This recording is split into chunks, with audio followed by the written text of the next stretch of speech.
Obviously, there was a lot more weight than we started out with in the day. Because when we opened up that hatch, we saw water just flooding into the boat. We definitely had something wrong. Bilge pumps weren't working. We had them both on. Nothing's pumping out. We started taking on water. It wasn't a good scene. You don't know how fast you're taking on water. You could be taking it on very quickly, you could take it on slow, but it's not something you really want to mess with. So to take precautions, I called in the help of U.S. Towboat and Sea Tow. I have memberships on both as backup. Towboat US is Triton 225, do you copy? Sea Tow, Miami, do you copy? Triton, you copy Towboat US? 11.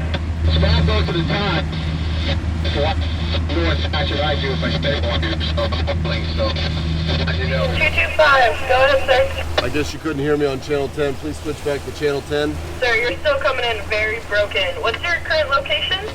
Miami, Haulover Inlet. Negative response, Towboat US, Fort Lauderdale, switching back to 1 second. Like I didn't know if the situation was pushing through, was pushing more water in, so we had a situation. What the Captain, switch up to 71. Towboat US, this is Triton 225. We are taking on water slowly and our bilge pumps are not working. But being that it was COVID and quarantine, you know, they weren't as readily available as I had hoped that they would be. I wanted to see how far out they would be. And they were basically about 45 minutes to an hour out, which, you know, you can't get on plane. We are hand pumping the water out. So everybody on the boat started pumping out water with cups, any available container that we had to start getting the water out of the boat. Roger that. You're currently talking to Towboat US, Fort Lauderdale. Let's see if Towboat US Miami made it here to 71. Break, Towboat US Miami. Hey, how's it coming? Towboat US is 45 minutes away. And as we did that, we got to a point where we could just get up on plane. Normandy shore. Try to gun it now. Everybody's in the front. And we made a beeline for the inlet. All right. Got this puppy on plane.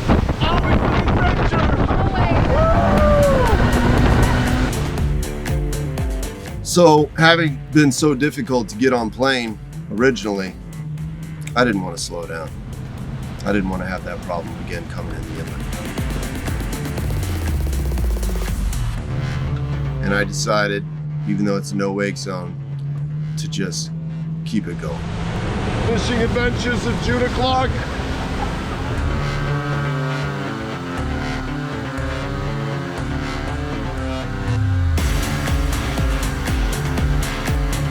There was no boats on the water except for the FWC, and they quickly saw that we were on plane in a no-wake zone, and they turned on their lights and they came after us. We came in the Haulover Inlet. The cops started coming after us. And I wasn't stopping. Tried to hail on the radio the situation. Couldn't get a hold of them for some reason. Was talking with some dispatch. That communication was not getting through to the FWC.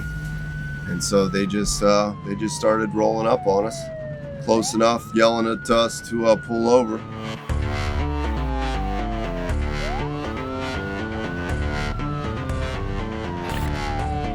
And it was close enough that we could tell them the situation, that we were taking on water and that we didn't want to stop.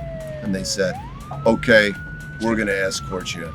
And they did, which is a really good thing because going under that bridge could have been a tricky situation.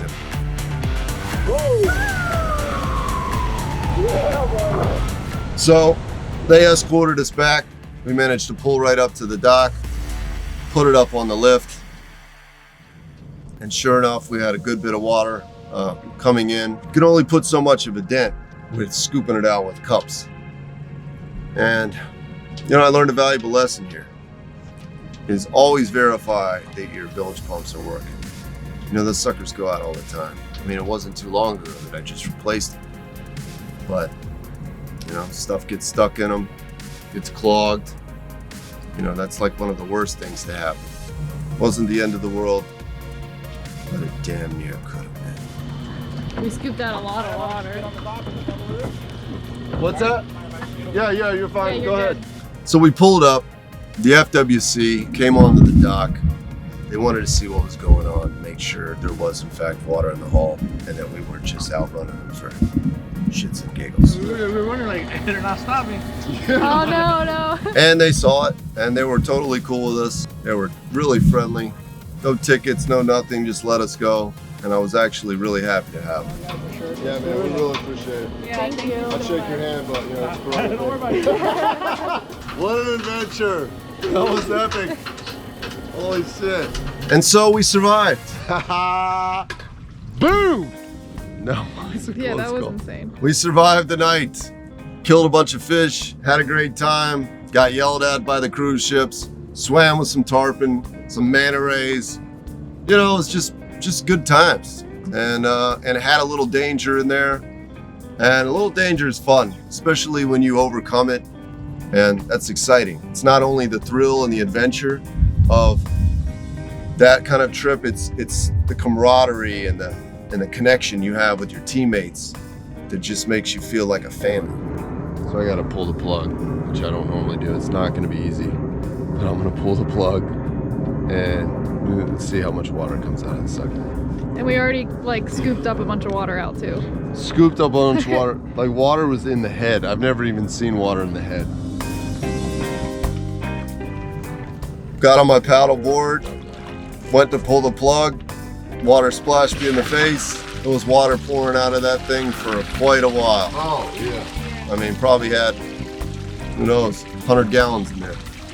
This is the first time this boat almost sank. So we started cleaning fish, started firing up the grill, had a couple drinks, had a good time. And we had so many fish that it took us quite a bit to clean. Put some meat on the table. Almost sank the boat and died. But we survived.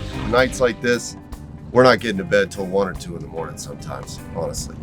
Vacuum sealing the fish, properly caring for your fish takes time. And we like taking that time. It's actually, when you have a good group of people that you enjoy being around, it's a lot of fun. Just talking, and shooting the shit, showing each other our knife skills. Lauren, by the way, the surgeon. Man, she's on my team. Some of the best knife skills I've ever seen.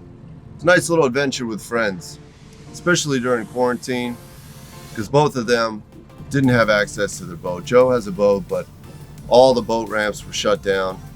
And so it was good to have them come out and really enjoy themselves with us. Because Kelly and I were diving a lot, filming a lot, and it was good. It's good to have a good team.